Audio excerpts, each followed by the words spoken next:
शापित पेश करता है आप सभी के लिए कहानी रहस्यमय सुजान सिंह पैलेस की। मैं हूं आपके साथ मिहिर जैन। राजस्थान के तकरीबन हर शहर में सालों पुराने हिस्टोरिकल प्लेसेस मौजूद हैं। किसी महान शायर ने भी क्या खूब कहा है कि मेरे राजस्थान के हर कतरे से इतिहास की गूंज सुनाई पड़ती है। सालों से किशनगढ़ में मौजूद सुजान सिंह पैलेस राजपुताने के पतन के बाद से ही वीरान पड़ा था। वीरानी इतनी कि रात के समय मानो कोई पक्षी भी वहां जाकर ना सोता हो। कई एकड़ जमीन पर बाहिफाजत खड़ा सुजान सिंह पैलेस इतना खूबसूरत था कि किशनगढ़ में आने वाला हर शख्स मानो उसकी चकाचौंध से ही एक वक्त के खातिर रुक जाए। मगर इस पैलेस की हकीकत इतनी डरावनी है कि अगर कोई इस दास्तां को पहले ही जान ले तो यहां आने की हिम्मत भी ना कर सके। कुछ दिनों पहले ही शेखर को बतौर केयरटेकर इस सुजान सिंह पैलेस में नौकरी मिल गई थी। तनख्वाह अच्छी थी तो शेखर ने भी खुशी खुशी हामी भर दी। इस पैलेस में आज शेखर का पहला दिन था। पैलेस में रहने से लेकर शेखर का काम पूरे पैलेस की साफ सफाई और हिफाजत करना था। जगमाल सिंह राठौर इस पैलेस के मालिक थे, मगर शायद कभी कभी ही अपने इस महल का रुख किया होगा उन्होंने। सुबह के तकरीबन 9 बजे केयरटेकर शेखर फ्रेश होकर अपने पैलेस की साफ सफाई में लगा था। सुजान सिंह पैलेस में मानो हर दीवार पर कोई ना कोई पेंटिंग जरूर लगी रहती। शेखर पैलेस की सफाई कर ही रहा था कि तभी उसे ऐसा लगा कि कोई उसके ठीक पीछे खड़ा होकर उसे देख रहा हो। शेखर एक वक्त के लिए तो मानो रुक ही गया और एक अजीब ही किस्म का एहसास उसे होने लगा। एक अकेली हवेली जिसमें मौजूद एक अकेला शख्स, अगर उसे यह महसूस हो कि उसके ठीक पीछे कोई खड़ा है तो कैसा लगेगा उसे। शेखर घबराते हुए पीछे मुड़ा तो उसने देखा कि वहां पीछे कोई मौजूद था ही नहीं। शेखर ने सुकून की सांस ली, मगर शेखर ने इस हवेली के वीरानियों के किस्से पहले भी कई बार सुने थे। न जाने क्यों शेखर कुछ देर के खातिर पैलेस से बाहर निकल गया।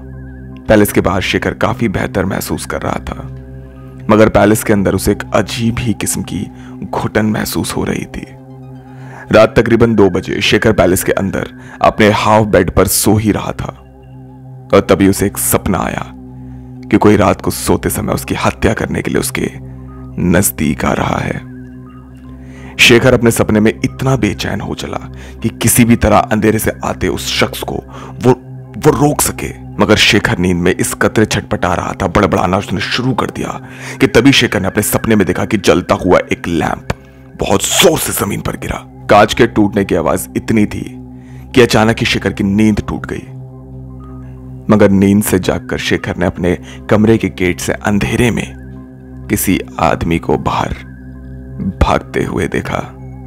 यह देख शेखर इस कदर घबरा चुका था कि जिसका कोई हिसाब ही नहीं, मगर तभी शेखर ने जो देखा वो देख उसकी ऊपर की सांस ऊपर और नीचे की सांस नीचे ही रह गई थी। वो जो लैंप शेखर ने अपने सपने में टूटते हुए देखा था, वही टूटा हुआ लैंप अब असलियत में शेखर के सामने पड़ा था।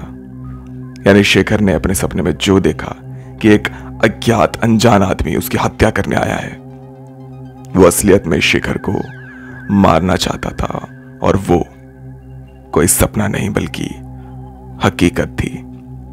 शेखर ने तुरंत अपनी टॉर्च निकाली और अंधेरी रात में उस पूरी हवेली का राउंड लगाने निकल पड़ा। शेखर चिल्ला चिल्लाकर उस आदमी को पुकारने लगा। शेखर ने तुरंत अपने हाथ में एक डंडा लेकर उस आदमी को ढूंढना शुरू कर दिया। उस रात पैलेस का कोई ऐसा कोना नहीं था जहां शेखर ने उस आदमी को ना ढूंढा हो। शेखर हर ओर केवल उसी की तलाश में था, मगर तभी शेखर पैलेस के एक ऐसे कोने में पहुंचा जहां अभी तक शेखर नहीं गया था। अंधेरी छांव से भरी उस सुनसान रात में शेखर को अपने दिल की धड़कनें भी साफ सुनाई दे रही थी और जैसे जैसे शेखर आगे ही बढ़ रहा था तभी उसके कान में किसी ने धीरे से कहा कि मैं यही हूं। शेखर चीखता चिल्लाता पैलेस में इधर उधर दौड़ने लगा। उसे जगह जगह मिलती वो उसी ओर बढ़ जाता। शेखर ने ना सीढ़ी देखी ना टूटा रास्ता, बस पैलेस में बाहर निकलना चाहता था। शेखर अपनी पूरी जान लगाकर दौड़ ही रहा था कि तभी उसका पांव एक टूटे हुए फर्श पर पड़ा, जिस पर कदम रखते ही शेखर किसी बेसमेंट में जा गिरा। कुछ देर बेहोश रहने के बाद शेखर को जब होश आया तो उसने गौर किया कि उसके पांव में मोच आ गई है।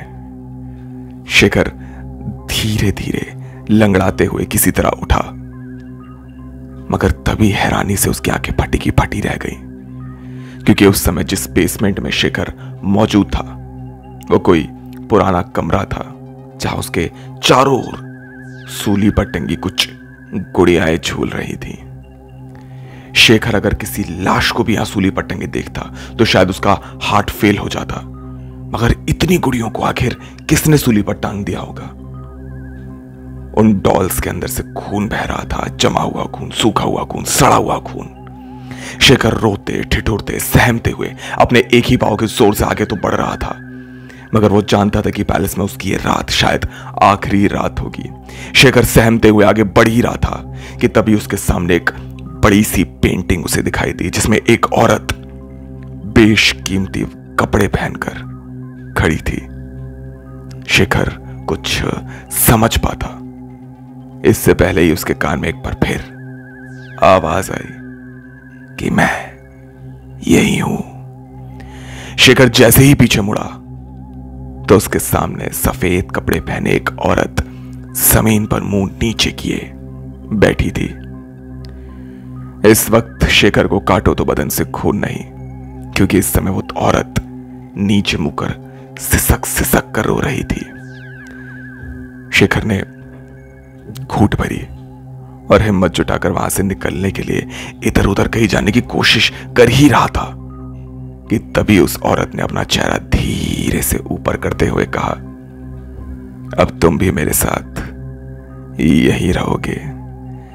यह कहकर उस औरत ने जोर जोर से हंसना शुरू कर दिया। बेसमेंट से लेकर पैलेस की छत पर भी उस डरावनी हंसी को कोई भी सुन सकता था, और तभी किसी को भी बहरा कर देने वाली उस हंसी के बीच अचानक ही वो बड़ी सी पेंटिंग आकर शेखर पर गिर पड़ी। उस रात सुजान सिंह पैलेस में केयरटेकर शेखर मारा गया, और उसके बाद से ही अब तक सुजान सिंह पैलेस को दूसरा कोई केयरटेकर नहीं मिला। किशनगढ़ के लोगों का कहना है कि सालों पहले सुजान सिंह पैलेस एक भव्य महल था, जहां से सोदिया राज परिवार की हुकूमत थी। वक्त के साथ राजपुताने का पतन तो हुआ, मगर सुजान सिंह परिवार को कुछ तब्दीलियां देखनी पड़ी। इस पैलेस की रानी रूपवती अपने पति की मौत के कारण अपना जहनी तवाज़ा खो बैठी, जिसके बाद परिवार के अन्य सदस्यों ने उन्हें इस महल की गुप्त स्थान पर हमेशा हमेशा के लिए कैद कर दिया। कहते हैं कि अपने आखिरी वक्त में रानी रूपवती ने इस महल के हर आदमी को फांसी लगाकर मारने की ख्वाहिश इज़हार की थी, जिन्हें पूरा ना करने के कारण रानी रूपवती अपनी गुड़ियाओं को ही फांसी लगा देती थी। जिस रोज पैलेस में रानी रूपवती की मौत हुई उस समय उनका शरीर जरूर हमेशा हमेशा के लिए मिट गया हो, मगर उनकी आत्मा हमेशा हमेशा के लिए यही रह गई। रानी रूपवती ने इस महल में अपने प्राण त्यागने से पहले इस महल के हर शख्स को एक शाप दिया था कि उसकी आत्मा इस महल में किसी को भी टिकने नहीं देगी। उसी के बाद से सुजान सिंह परिवार की बर्बादी का सिलसिला शुरू हुआ। रानी रूपवती की आत्मा नहीं चाहती कि इस पैलेस में उनके सिवाय कोई भी रहे। अगर आप भी कभी सुजान सिंह पैलेस जाएं तो हमें कमेंट बॉक्स में जरूर बताएं। मैं हूं आपके साथ मिहिर जैन।